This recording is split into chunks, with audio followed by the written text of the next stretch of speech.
හරි පුතේ ඔන්න අපි කතා කර ඉන්නේ දශම සංඛ්‍යා වටීම ගැන. හරි ඔන්න අහන් ඉන්න ආයි මම දැන් මුලින් ඉඳන් මතක් කරගෙන අමීර ගැන ගැටලුවක් නැහැ නේ කිව්වනේ මෙන්න මෙතන තමයි අපි නැවතලා හිටියේ 430.5. මම කිව්වා අපි වට යන්නේ දශම සංඛ්‍යා මෙතෙන්දී ආසන්න පූර්ණ සංඛ්‍යාවට. ආසන්න පූර්ණ සංඛ්‍යාවට වට යනකොට ඔන්න හොඳට අහන් ඉන්න. මෙතන ඉන්න පූර්ණ සංඛ්‍යා දෙක කවුද? අඩු එක්කෙනා 430. වැඩි එක්කෙනා කවුද? 431. දැන් මෙතන 430යි දශම මානනේ දශම බිංදුවයි. ඔයගොල්ලෝ දන්නවා මෙතන කරලා 430යි දශම 1, දශම 2, දශම 3, දශම 4, දශම 5 ඔහොමම තියෙන්නේ. දැන් මේ දින 430යි දශම මානනේ බිංදුවයි 5නේ. ඒ කියන්නේ 430යි දශම 1කටවත් ගිහිල්ලා නැහැ. මෙන්න මේ හරියේ ඉන්නේ. මෙන්න මේ හරියේ ඉන්නේ. එහෙනම් මෙයා කොහොමත් ආසන්න කාලට 430ට. මේක තීරණය කරන්නේ කාගෙන්ද? පළමු දශම ස්ථානයෙන්. හොඳට මතක තියාගන්න දශම සංඛ්‍යා වටයක්දී ඔයගොල්ලෝ බලන්න ඕනේ පළමු දශම ස්ථානය යන්නේ. දශම සංඛ්‍යාව පූර්ණ සංඛ්‍යාවට වටයක්දී හොඳේ. දශම සංඛ්‍යාව පූර්ණ සංඛ්‍යාවට වටයක්දී ඔයා බලන්න ඕනේ පළමු දශම ස්ථානයේ දිහා. එතකොට පළමු දශම ස්ථානයේ ඉලක්කම දැන් මේක නා පළමු දශම ස්ථානයේ ඉලක්කම 3. පහට අඩුවගයක් නේ. පහළ ඉන්න පූර්ණ සංඛ්‍යාව තමයි උත්තරේ. පළමු දශම ස්ථානය 7. දෙවන දශම ස්ථානයක් නෑ. 5 හෝ 5ට වැඩි කියන කොටට නේ ඇති වෙන්නේ. එහෙනම් ඉහළ ඉන්න පූර්ණ සංඛ්‍යාව කවුද? 31 තමයි උත්තරේ. පළමු දශම ස්ථානය 5. ඒ කියන්නේ 5නේ. අපි ඒ සම්මතය තමයි 5 ඉන්නම නම් ඉහළ ඉන්න කෙනා උත්තරේ විදියට දාන්නේ. ඒකට ඉහළ ඉන්න පූර්ණ සංඛ්‍යාව කවුද? 70. පළමු දශම ස්ථානය 6. 5 හෝ 5ට වැඩි කියන කොටට නේ ඇති වෙන්නේ. එහෙනම් ඉහළ ඉන්න කෙනා හොයාගෙන යන්න ඕනේ.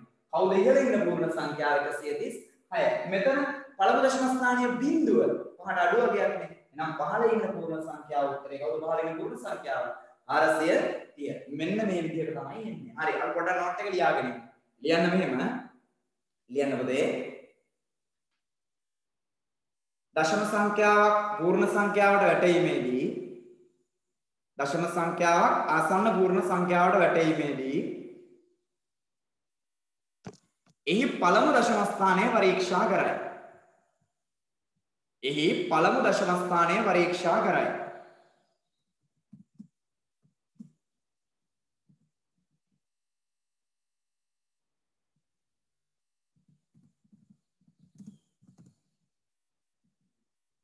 ඊළඟ රූලෙන් ලියන්න.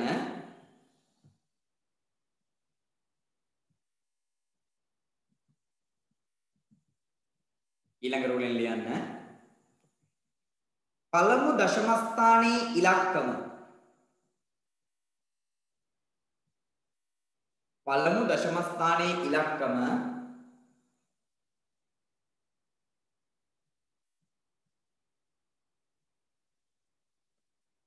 පළමු දශම ස්ථානයේ ඉලක්කම 5 හෝ 5ට වැඩි නම්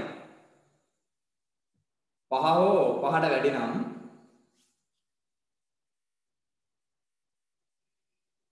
ඉදිරියෙන් ඇති පූර්ණ සංඛ්‍යාවද ඉදිරියෙන් ඇති පූර්ණ සංඛ්‍යාවද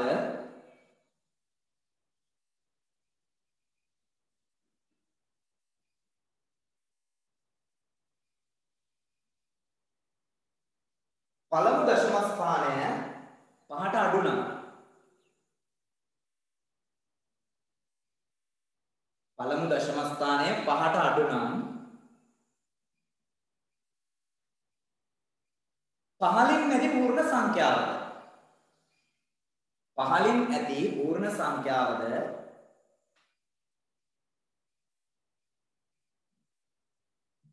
පිළිතුර ලෙස යොදයි. පිළිතුර ලෙස යොදයි. පහලින් නැති පූර්ණ සංඛ්‍යාවද පිළිතුර ලෙස යොදයි.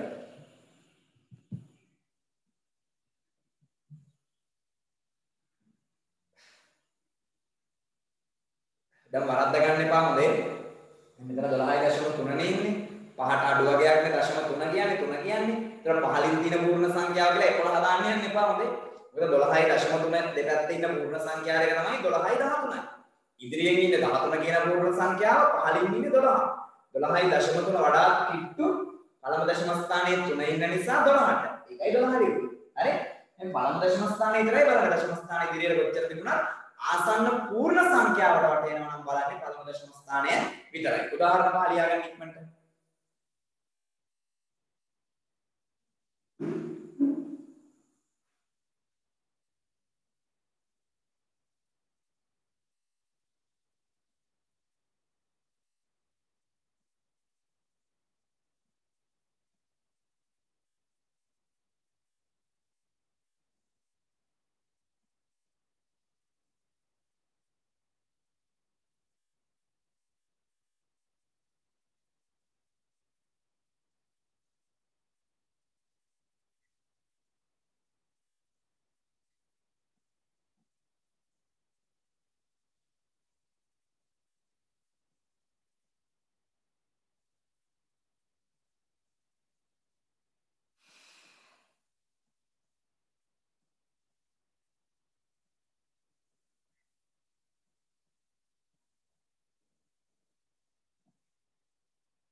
හරි. හරි පුතේ. දැන් ලියන්න දෙවෙනි මාතෘකාව දශම වැටීම යටතේ දශම සංඛ්‍යාව පළමු දශම ස්ථානයට වටේීම.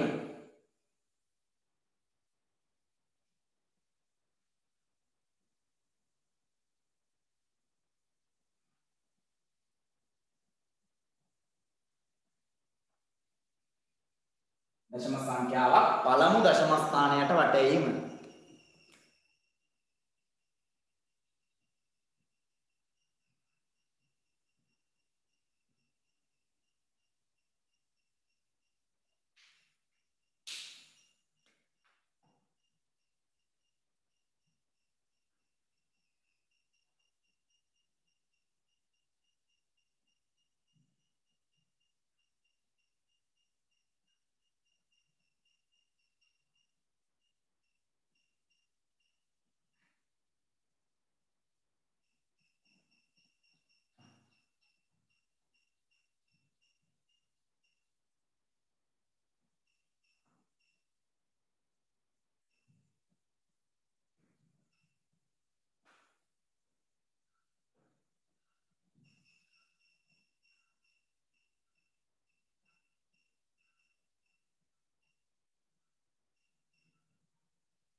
හොඳට බලන්න මම මේකේ උදාහරණ කීපයක් වැඩියෙන් කරනවා.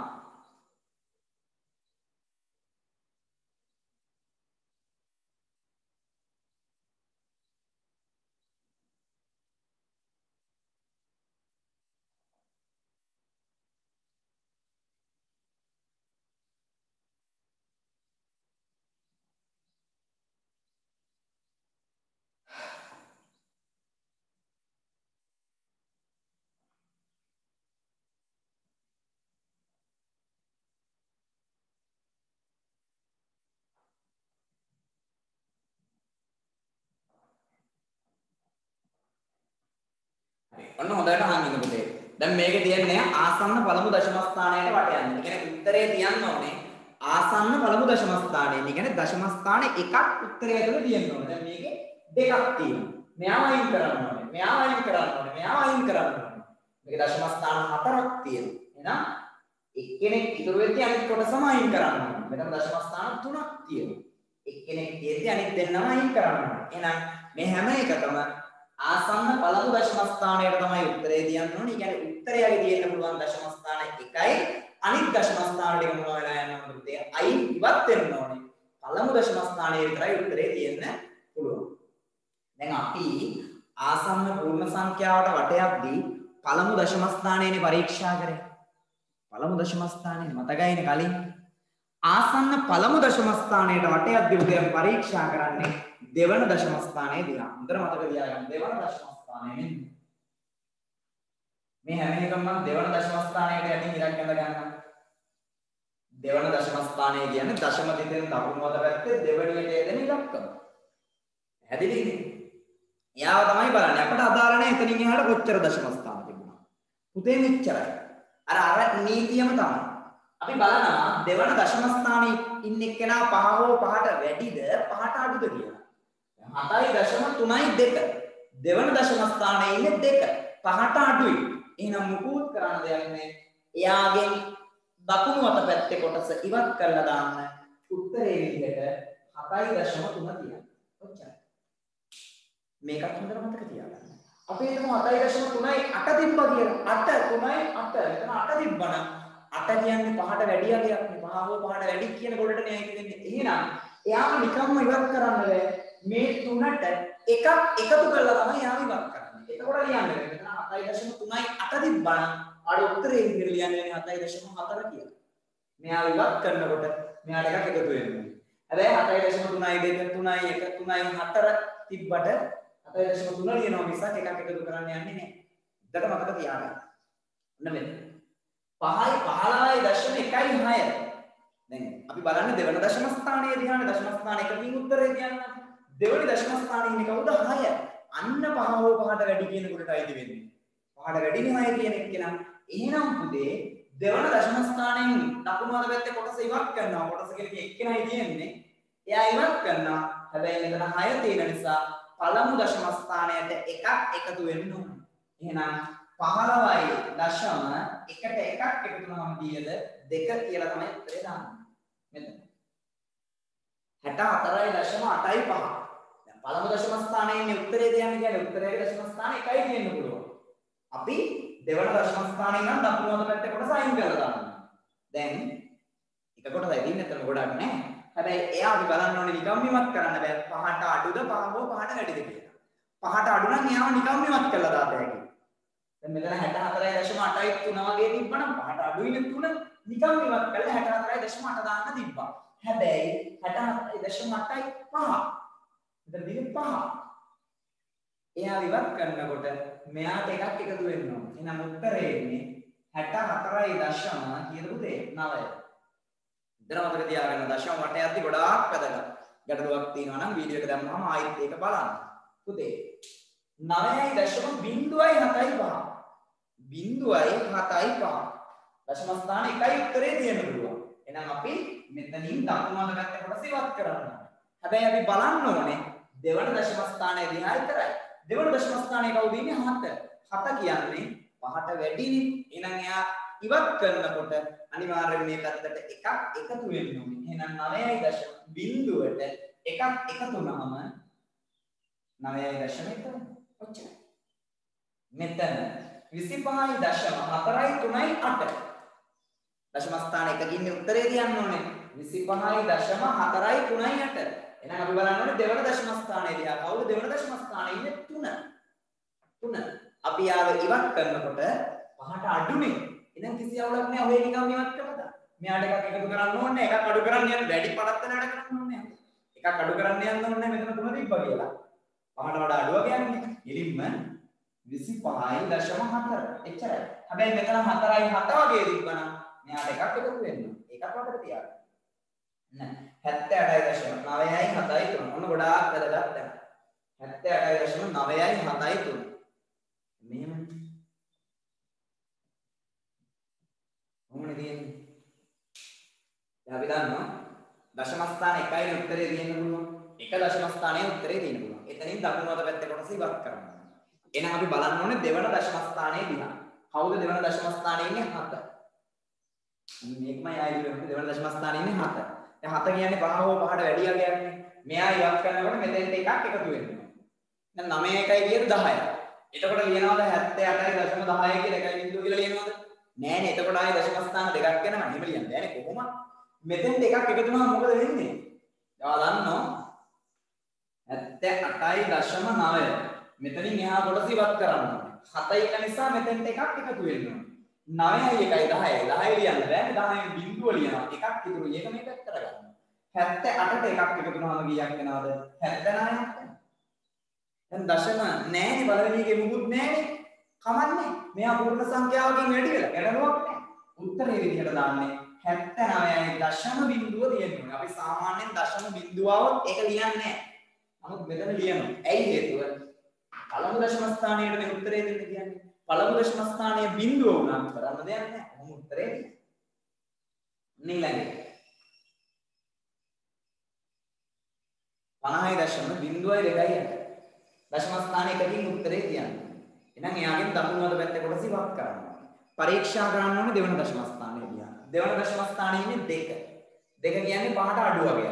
එහෙනම් මේ කොටස ඉවත් කරද්දී 5ට අඩු වගයක් නෙදී ඉන්නේ. පුතේ මෙතෙන්ට කාවත් එකතු කරන්න ඕනේ නැහැ මේ තීන විදිහටම තියන්නයි මෙතන 50.0යි 6 වගේ එකක් තිබ්බනම් එයා ඉවත් කරනකොට මෙතෙන්ට එකක් එකතු වෙන්න ඕනේ එහෙම වුණා නම් 50.1 වෙනවා නමුත් මෙතන දෙකනේ තියෙන්නේ ඒක නිසා නිකම්ම ඉවත් කරලා දාන්න කීයද උත්තරේ 50.0 දැන් ඇත්තටම අපි දශම සංඛ්‍යා ලියනකොට බිංදුවවත් ලියන්නේ නැහැනේ වැඩක් නැහැනේ නමුත් පළමු දශම ස්ථානයේ උත්තරේ දෙන්න කියන නිසා අපි දශම බිංදුව කියන එක ලියලා තියෙනවා එච්චරයි උදාහරණ ටික ලියන්න කලින් නෝට් එක ලියන්න. ලියන්න. ආසන්න පළමු දශම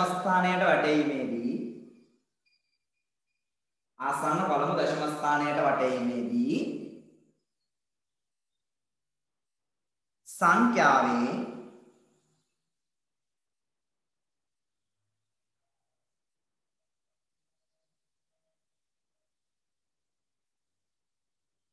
සංඛ්‍යාවේ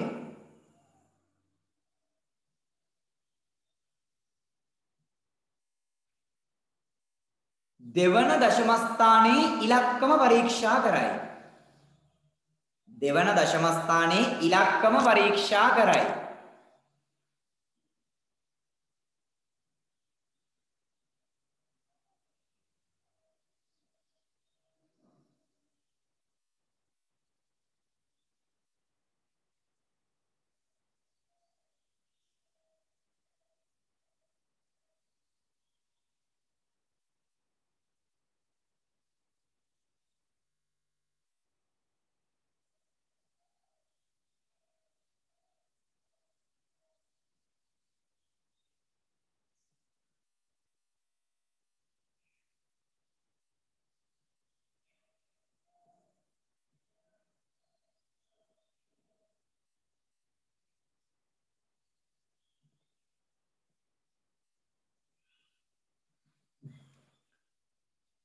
දෙවන දශම ස්ථානයේ ඉලක්කම පරීක්ෂා කරයි. ඊළඟ රූලෙන් ලියන්න.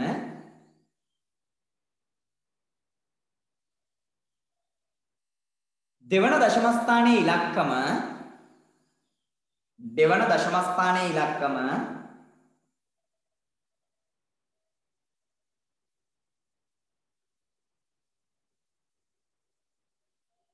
පහ හෝ පහට වැඩි නම්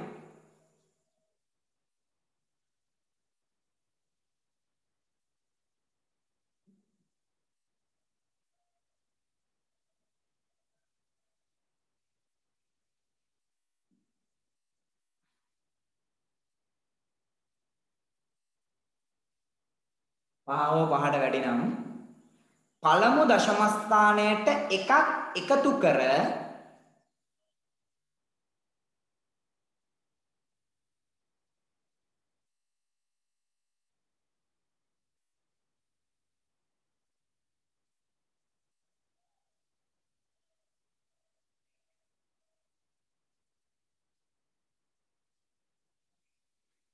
දශම ස්ථානයට එකක් එකතු කර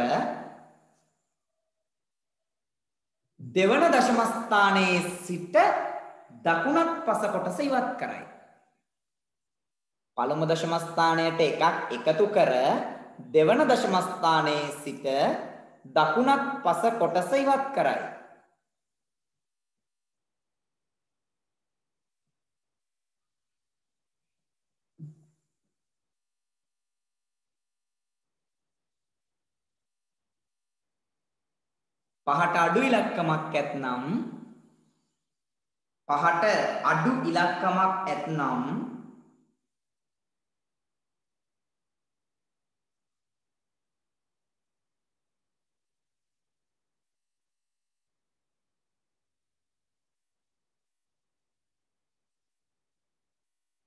පහට අඩු ඉලක්කමක් ඇතනම්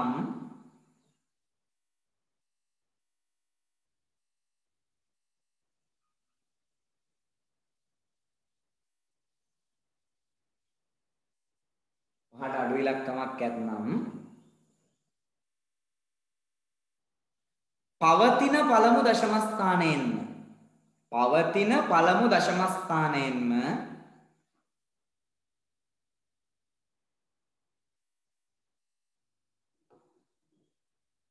පිළිතුර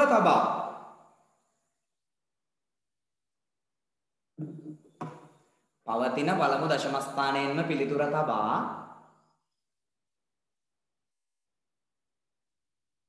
දෙවන දශම ස්ථානයේ සිට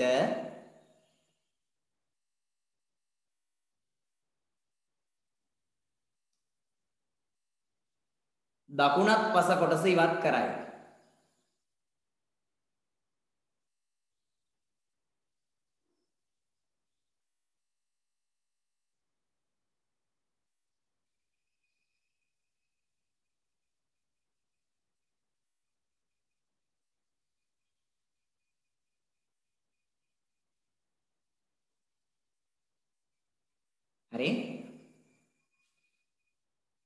හරි පුතේ උදාහරණ 4 ලියාගන්න ඉක්මන් කරලා.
හරි.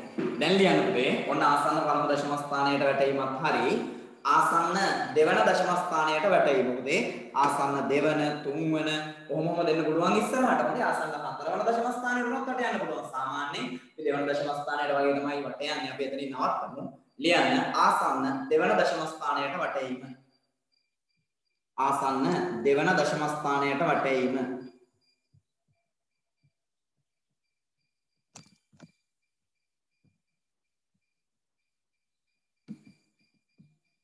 ආසන්න දෙවන දශම ස්ථානයට වටේම.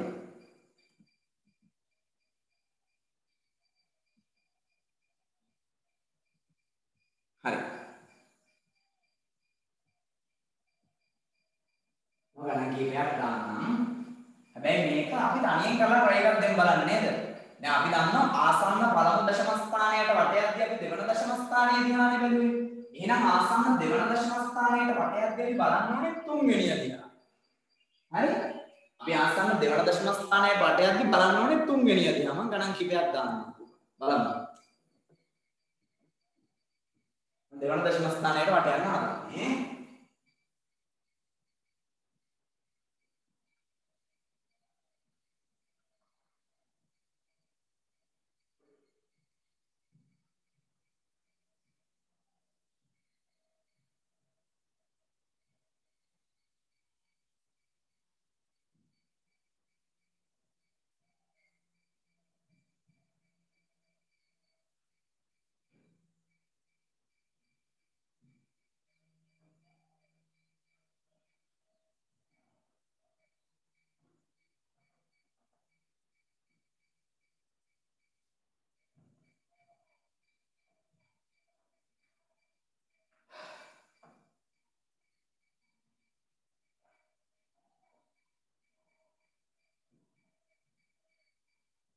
මේ ටික තනියෙන් කරන්න බලන්න.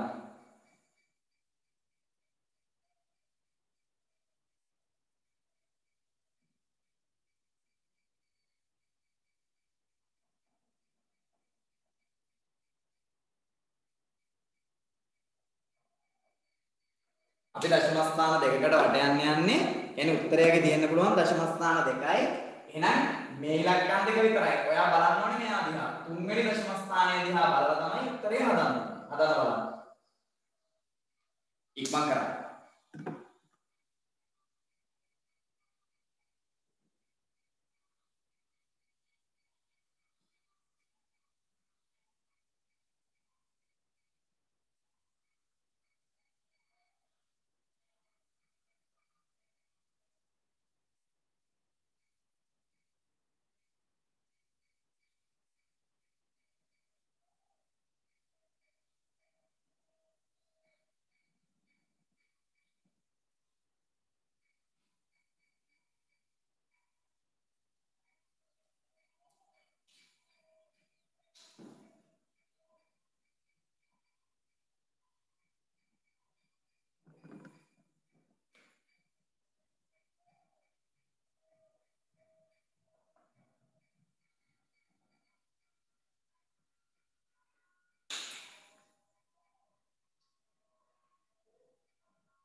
ප්‍රශ්න ඉවරයි.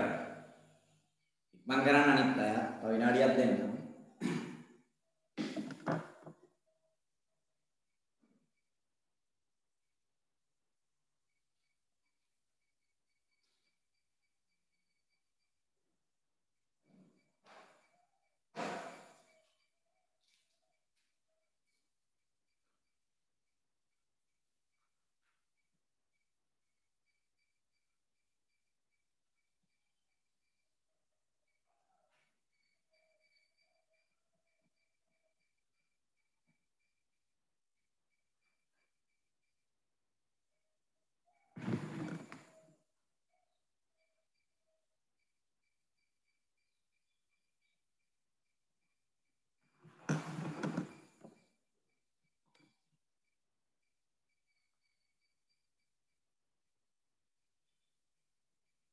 5 දෙනෙක් ඉන්නවා. හරි අපි කතා කරමු.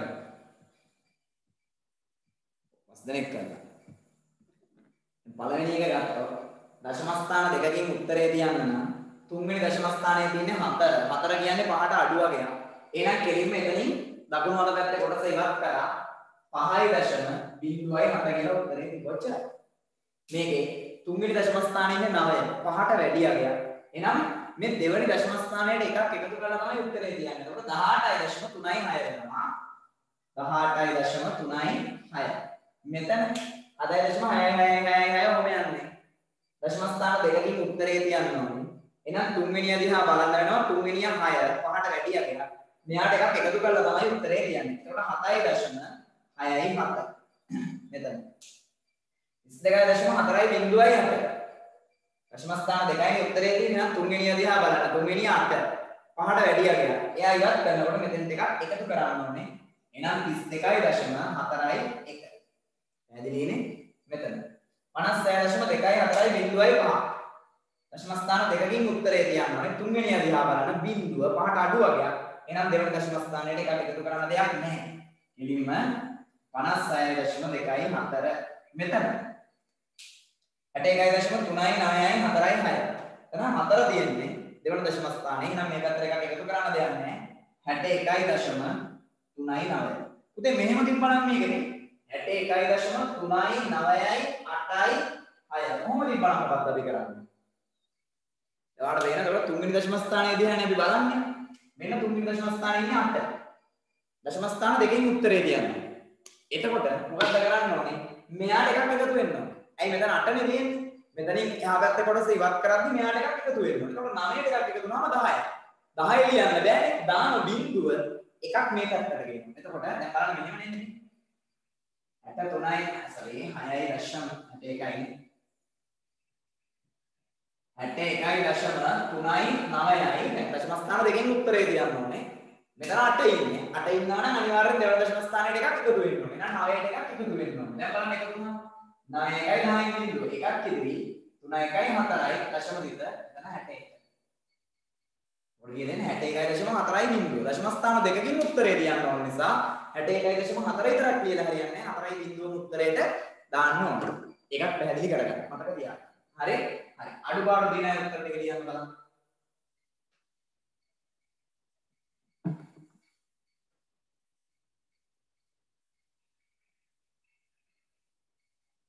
ඒත් එක්ක මතක් කරන්න ඕනේ 45 පිටුවේ 13යි 6 අභ්‍යාසය. 45 පිටුව 13යි 6 අභ්‍යාසය කරන්න. දැන් පළවෙනි එකේ තියෙන පහත දැක්වෙන එක් එක් සංඛ්‍යාව ආසන්න පූර්ණ සංඛ්‍යාවට හා ආසන්න පළමු දශම ස්ථානයට වට යනවා. එමෙන්න තියෙන පළවෙනි එකේ තියෙන 5.8යි 5.8යි 6. කොහොමද ඉන්නේ? මෙයාව ආසන්න පූර්ණ සංඛ්‍යාවට වට යන්නත් ඕනේ. ඒ වගේම පළමු දශම ස්ථානයට වට යන්නත් ඕනේ. උගනේ ආසන්න පූර්ණ සංඛ්‍යාවට වැටෙවම 6යි. පළමු දශම ස්ථානයට වැටෙවම 5.9. හරිද? මෙතන තියෙන්නේ 8 නිසා ආසන්න පූර්ණ සංඛ්‍යාවට වට යනකොට පළමු දශම ස්ථානයේ දිහානේ බලන්නේ. මෙයා 8 ඉන්නේ. එහෙනම් අනිවාර්යෙන් 5ට වැඩි අගයක් නිසා මෙතෙන්ට එකක් එකතු වෙනවා 6යි. පළමු දශම ස්ථානයට වට යනකොට බලන්නේ දෙවන දශම ස්ථානයේ ඉලක්කම දිහා එයා 6 5ට වැඩි අගයක්. එහෙනම් මෙතෙන්ට එකක් එකතු වෙනවා 5.9. කොහොම තමයි ඉන්නේ. හරිනේ? එහෙනම් පුතේ ඔන්න 45 පිටුවේ 13යි 6 අභ්‍යාසය කරන්න ඕනේ. අපි ගිය සතියේ විද්‍යාත්මක අංකණය කොටස සම්පූර්ණයෙන්ම ඉවර කරා. අද වටේම කොටස සම්පූර්ණයෙන් ඉවර කරා. දවස් දෙකයි සම්පූර්ණ පාඩම ඉවරයි. මේ පාඩම තමයි වටේම විද්‍යාත්මක අංකණය.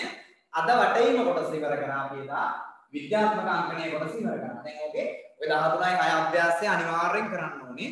විද්‍යාත්මක අංකණය අභ්‍යාස කළා කීප දෙනෙක් දාලා තිබ්බා. මේකෙත් මොම කරලා දාන්න පුළුවන් තරම් උත්සාහ කරන්න. එහෙනම් අපි ලබන සතියේ පුතේ අලුත් පාඩමකට යනවා. එහෙනම් වැඩ කරගෙන යන්න පුතේ අනිත් පන්ති වලට සම්බන්ධ වෙන මේ සතියේ සියලු දෙනාටම සුබ සතියක් ප්‍රාර්ථනා කරනවා. එහෙනම් හැමෝටම අයබෝවන්. අයබෝවන් සර්.